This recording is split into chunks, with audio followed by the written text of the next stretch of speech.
Hey everybody, Rodeo Clown, JJ Harrison hanging out with you with Marking Matters. We are at the Global Excavation Safety Conference right now here in Phoenix, Arizona. There's a rodeo in town, right here in the building. It's a Locator rodeo. Now I tell you, there's a lot of cool stuff. Everything's always changing. Conferences like this are essential to keep people safe and keep locators doing their best. Let's go check it out. Come with me, come on.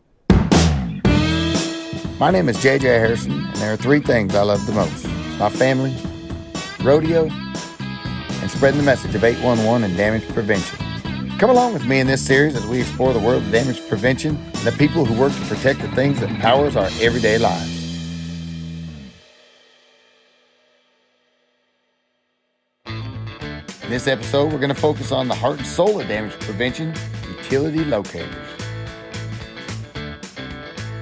Now, a lot of you know me as a rodeo clown. You think you'd see me only at a rodeo, and that's true, but not always bulls and horses. My friend Tom here from Utah has his own brand of rodeo going on right down here in Phoenix, Arizona. Now, Tom, tell me a little bit about what's happening behind us, because I've seen a lot of competitors, a lot of things going on, and it seems like it's about to get physical over here. Well, hopefully not physical, JJ, but what we're doing is the Global Locate Masters. It's a global competition for locators around the globe to compete and show their skills. Now, I noticed there are cameras all over. Now, wherever I go, cameras follow.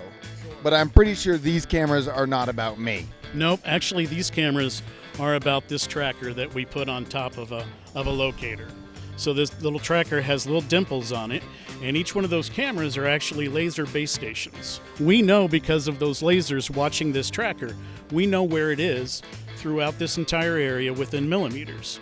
We then take Bluetooth in here and take the antennas out, and it talks to our gaming computer, and it tells, because it knows where the tracker is, spoof the antennas into believing that there's a cable or pipe beneath them. So we can set up any scenario that you want.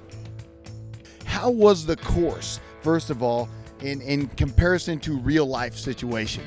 It's pretty challenging. I mean, you have a lot of stuff that you have to go through to get a good locate done. So you're checking different frequencies, depth, the angle of the pipe, like the strength of the gain on the locator. There's a lot of stuff to factor in before you can get a good signal. So it was challenging because you don't know where the pipe is. You don't have any drawings to look at before you get out there. So you're just trying to guess where it's at and then get the best locate you can.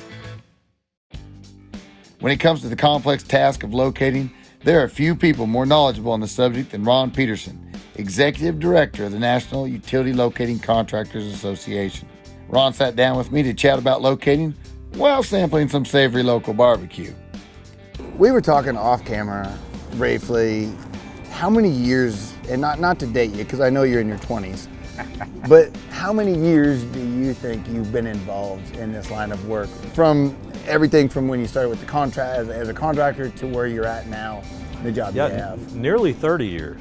So I had a start early in life where I really didn't even understand what I was doing with locators. And in early 90s, I got back into it and been doing it ever since. So as you said, I've been fortunate to have been a locator, been a utility rep, and a contractor as well. You know all sides of it. I do, I hope. All sides of it. The locating technology has changed immensely, I would guess, over those 30 years. What are some of the major differences or the major technological advances that you've seen in your career? Yeah, so that's a great question. So traditionally we had... Thank you. Did you hear that? That was a great question. Absolutely. It just came to me. It just came to you. I'm amazing. So way back when we got started, we had an on and off button, and when it made a sound, you thought something was there. Well, flash forward 30 some years, and now we have all these different capabilities. It's still the same basic thing. We say copper coils and electromagnetic fields. You're picking up a field with a thing.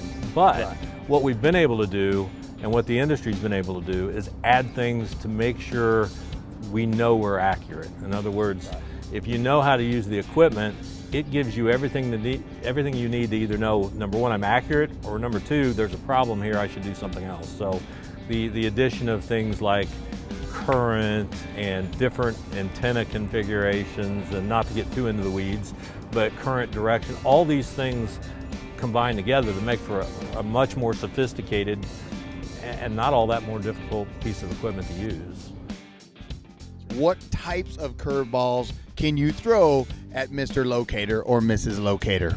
Sure.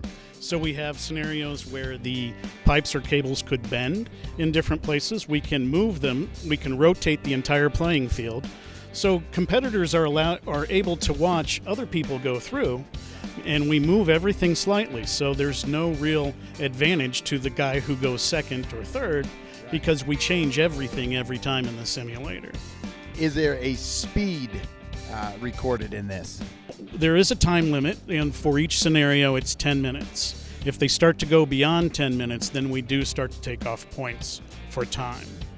What tools can a facility operator deploy that will best assist the locators in doing their job effectively? So what's the best thing that they can do to help the locator? Okay, we touched on one, that's improved mapping.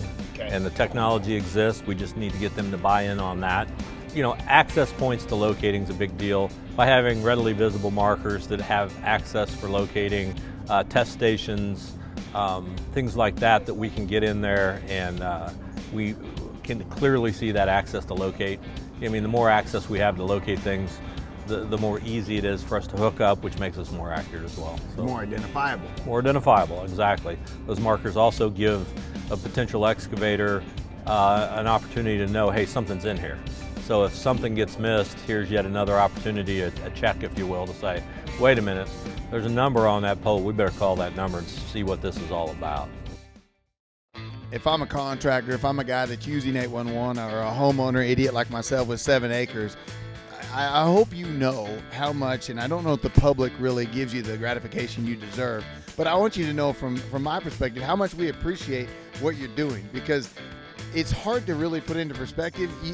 If you don't wear a cape and tights and fly around and locate things like a superhero, but not every day, only on Thursdays, JJ. But the reality is you really are a superhero in a lot of ways, protecting people from themselves. Appreciate that. I mean, it is. Like, it's very important. There's a lot of dangerous stuff underneath the ground. If you hit it, bad things happen. So, like, our job and a lot of people here's job is to, prevent those things from happening, and we take it very seriously. After 2 more rounds of fierce competition, it was time to crown a champion. Your winner at the rodeo, please welcome, he's going to need a minivan to get the trophy home, Pat Belicero from the Mule Services, 95% accuracy. There he is, ladies and gentlemen.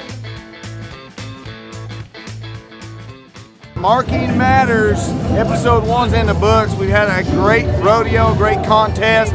The winners got it going on, man. I say this every time, that job ought to come with capes and a leotard of some kind, because they're superheroes. Marking Matters, locators, thanks for what you do.